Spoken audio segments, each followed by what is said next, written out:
Assalamualaikum warahmatullahi wabarakatuh. Kami mahasiswa Prodi DKV dari ini akan mempresentasikan seleksi persepsi dan atensi dengan kelompok yang beranggotakan Faisal Fajar dengan NIM 22420006, Muhammad Daniel Prayogo 22420017, Ruli Nasrullah Wahid 22420042, Iksanuddin Sudrajat dengan NIM 22420010, Dwi Ramadhani 22420015, Masudin Fahmi dengan NIM B2417007 akan mempresentasikan materi psikologi dengan judul seleksi persepsi dan atensi. Materi pertama akan disampaikan oleh teman kami yang bernama Masudin Fahmi dan dilanjutkan oleh teman-teman kami yang lain. Mohon disimak dengan baik karena materi ini akan bermanfaat bagi kalian bila kalian mendengarkan dengan baik. Waktu dan tempat dipersilakan. Yang pertama, Freud tentang teori alam bawah sadar manusia. Freud percaya bahwa alam sadar manusia berhubungan langsung dengan perilaku manusia. Teori-teori perilaku umumnya terkait dengan aliran psikologi yang berasal dari kelompok behaviorisme. Perilaku dan kepribadian secara tidak langsung juga mempengaruhi persepsi. Yang kedua, Gruver dan ingatan adalah perhatian atau attention. Perhatian merupakan aktivitas menjaga sesuatu tetap dalam pikiran yang membutuhkan kerja mental dan konsentrasi.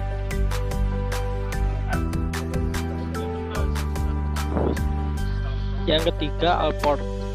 Yang pertama, proses persepsi merupakan suatu proses kognitif yang dipengaruhi oleh pengalaman cakrawala dan pengetahuan individu. Pengalaman dan proses belajar akan memberikan bentuk dan struktur bagi objek yang ditangkap panca indera. Sedangkan pengetahuan dan cakrawala akan memberikan arti terhadap objek yang ditangkap individu. Dan akhirnya komponen individu akan berperan dalam menentukan tersediaannya jawaban yang berupa sikap dan tingkah laku individu terhadap objek yang ada. Saya meneruskan, menurut Walgito dalam Hamka tahun 2002 menyatakan bahwa terjadinya persepsi merupakan suatu yang terjadi dalam tahap-tahap berikut. Tahap pertama, seleksi. Seleksi merupakan tahap yang dikenal dengan nama proses kealaman atau proses fisik, merupakan proses ditangkapnya suatu stimulus oleh alat indera manusia. Tapi itu juga disebut dengan tahap seleksi, di mana individu menseleksi informasi yang diterimanya.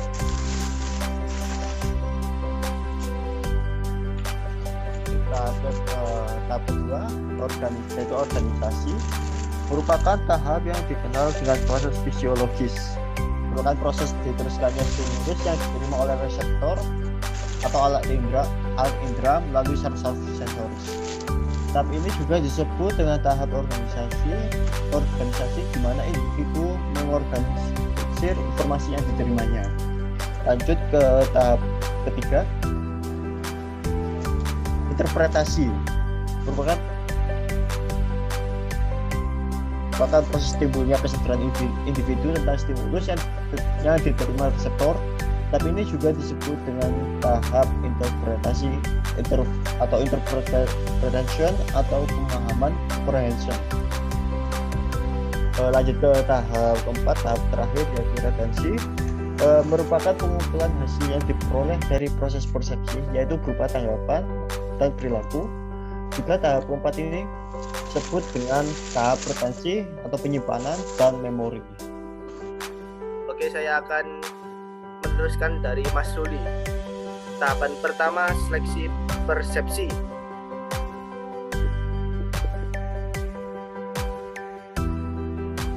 Ketika kita berada di sebuah pusat perbelanjaan, rangsangan-rangsangan yang menerpa kita itu makanan lezat, diskon pakaian, deru kendaraan, suara gaduh anak-anak, bau sampah, dan lain-lain. Kita tidak mungkin memperhatikan rangsangan-rangsangan tersebut. Sebenarnya hanya rangsangan tertentu. Tidak semua rangsangan mempunyai daya tarik sama. Persepsi manusia sebenarnya terbagi dua. Yang pertama, persepsi terhadap objek, lingkungan fisik, dan yang kedua, persepsi terhadap manusia. Persepsi terhadap objek melalui lambang-lambang verbal dan non-verbal. Manusia lebih efektif daripada kebanyakan objek dan lebih sulit diramalkan. Persepsi terhadap objek menanggapi sifat-sifat luar, sedangkan persepsi terhadap manusia menanggapi sifat-sifat luar dan dalam, perasaan, motif, harapan, dan sebagainya. Sedangkan manusia bereaksi. Objek bersifat statis, sedangkan manusia bersifat dinamis. Serbuan informasi. Setiap hari kita diserbu oleh informasi, namun tubuh dan pikiran kita mengadakan perlawanan terhadap serbuan itu dengan menyederhanakan informasi mana saja yang perlu dan tidak diperlukan tubuh kita, sehingga kita berpikir hanya perlu dipikirkan melalui atensi. Persepsi langsung akan mengorganisir informasi itu. Atensi atau perhatian adalah pemrosesan secara sadar sejumlah kecil informasi dari sejumlah besar informasi yang tersedia. Informasi didapatkan dari penginderaan, ingatan maupun proses kognitif lainnya. Proses atensi membantu efisiensi penggunaan sumber daya mental yang terbatas yang kemudian akan membantu kecepatan reaksi terhadap rangsangan tertentu. Grover menyebutkan bahwa faktor yang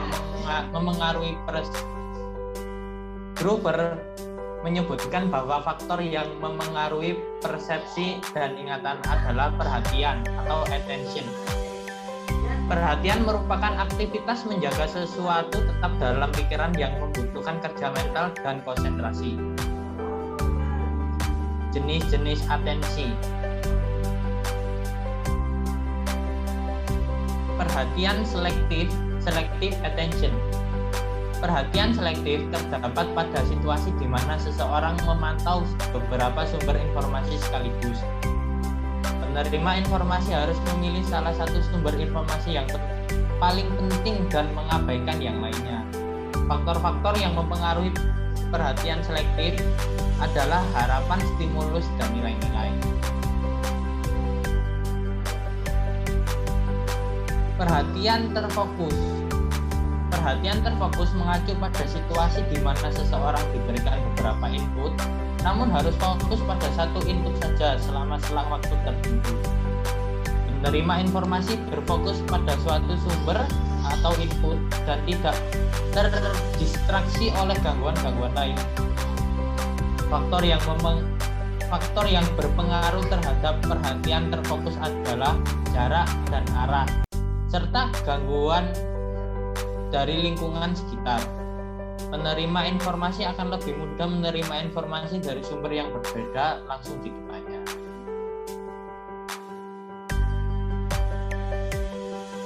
Perhatian terbagi, divide attention. Perhatian terbagi terjadi ketika penerima informasi diharuskan menerima informasi dari berbagai sumber dan melakukan beberapa jenis pekerjaan sekaligus. Perhatian terus-menerus, sustained attention. Perhatian terus-menerus dilakukan penerima informasi yang harus melihat sinyal atau sumber pada jangka waktu tertentu yang cukup lama. Dalam situasi ini sangat penting bagi penerima informasi untuk mencegah kehilangan sinyal. Kurang perhatian, lack of attention.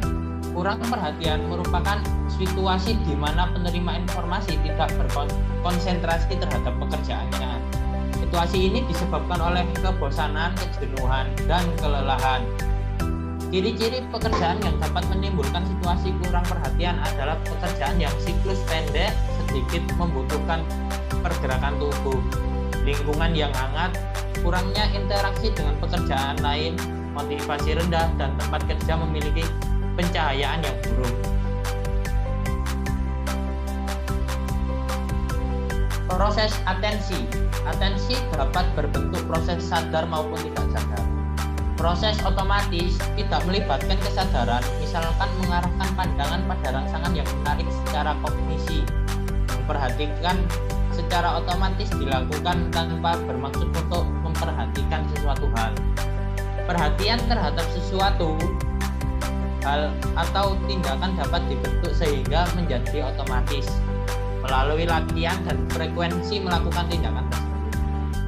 Proses terkendali biasanya dikendalikan oleh kesadaran, bahkan membutuhkan kesadaran untuk dapat mengarahkan atensi secara terkendali. Biasanya proses terkendali membutuhkan waktu lebih lama untuk dilakukan karena dilakukan secara bertahap.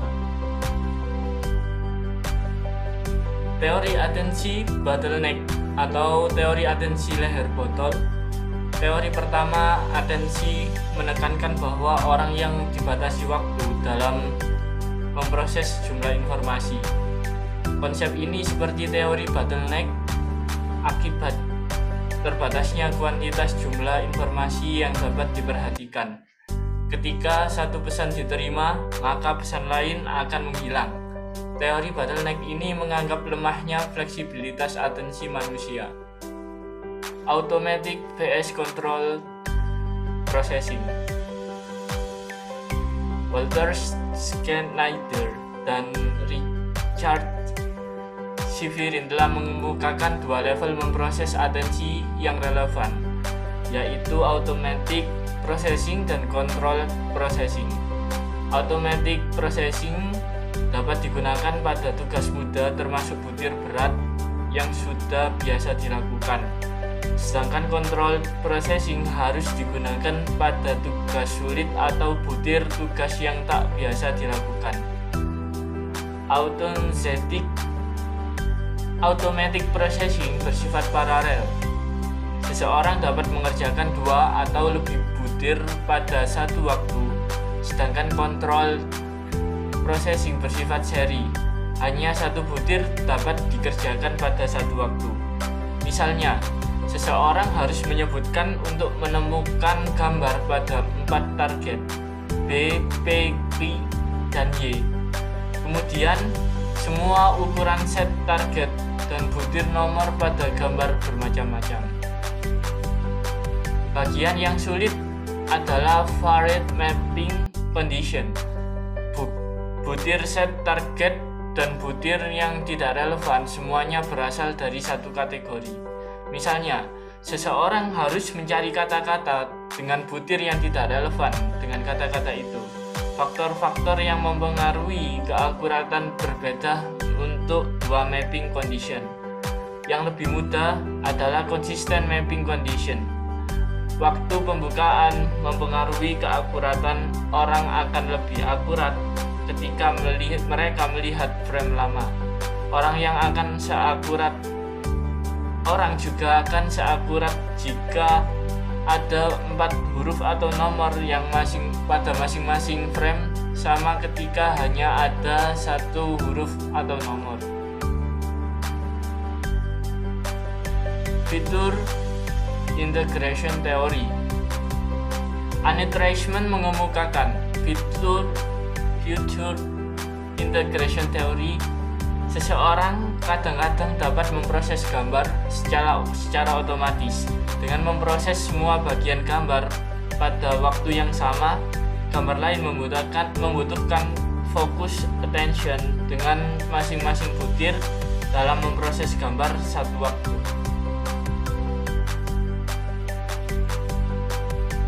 Illusory conjunction.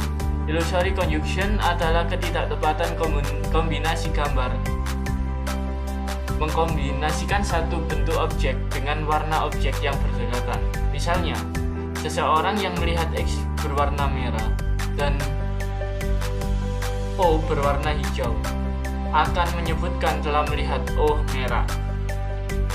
Ketika stimulus ini dihilangkan dari fokus atensi, gambar objek menjadi tidak menempel dari yang lain dan akan dikombinasikan ulang secara acak. Oke, terima kasih untuk perhatiannya. Terima kasih untuk teman-teman kami yang sudah menyampaikan pesan. Cukup sekian dari kelompok kami. Saya akhiri. Wallahul muwaffiq ila aqwamit thoriq. Wassalamualaikum warahmatullahi wabarakatuh.